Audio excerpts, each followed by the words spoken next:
Hi everybody, I hope you're all doing really well. Back today to do the end of the year book tag for 2025. This is a video that I do every year around about this time. A great little tag to reflect as we're starting to get to the close of the year. Though we do still have 3 months left, let's not go wishing it away. But it is kind of mad to think that it's October.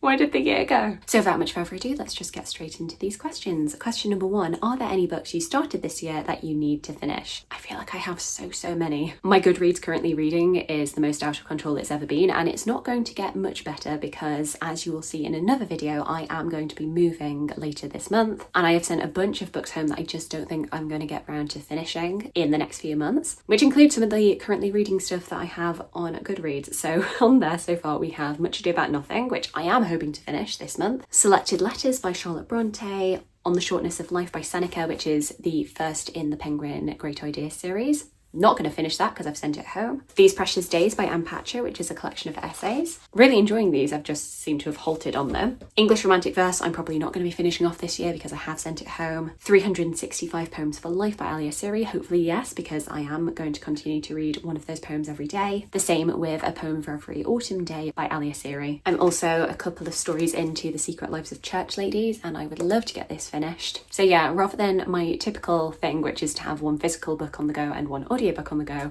yeah, I have quite a lot on my plate. And some will get finished and some will not, unfortunately. Question number 2 is, do you have an autumnal book to transition into the end of the year? I think the most autumnal book that I have is Katabasis by Kuang. I suppose this is a really good one to transition me in due to the dark academia vibe. I just find the premise of this really funny. 2 students going on a journey to hell because they need to get a recommendation from their professor who's recently deceased. Having worked with academics, I can say this absolutely checks out. It is totally a thing that they would do if they could. Question number 3, is there a new release that you're still waiting for? While we are starting to wind down with the new releases, particularly for November and December, in fact I don't think I'm going to end up having an anticipated releases video for December because barely anything is publishing.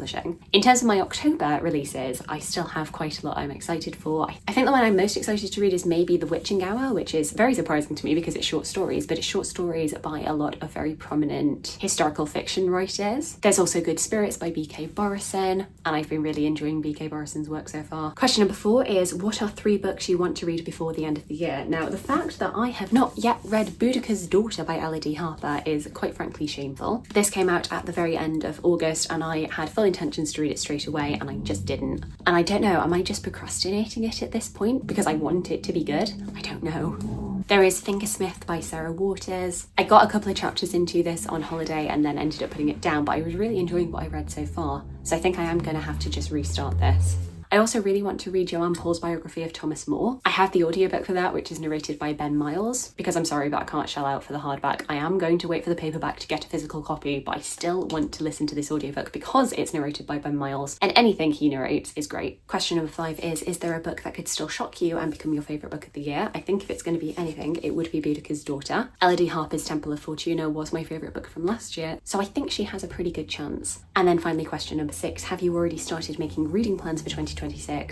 No, I have to admit I have not. As I say, I've got a move on the horizon and I'm going to be going into temporary accommodation rather than a permanent place. So until I am in that permanent place and very settled, I am just taking my reading as it comes, to be honest, which is how I'm feeling about pretty much everything in my life, taking it one day at a time. So no, unfortunately, I have not been making 2026 reading plans, but I would love to hear about any plans that you've got on the horizon and any of your answers to any of the other questions that I've answered today. I would love to hear from you.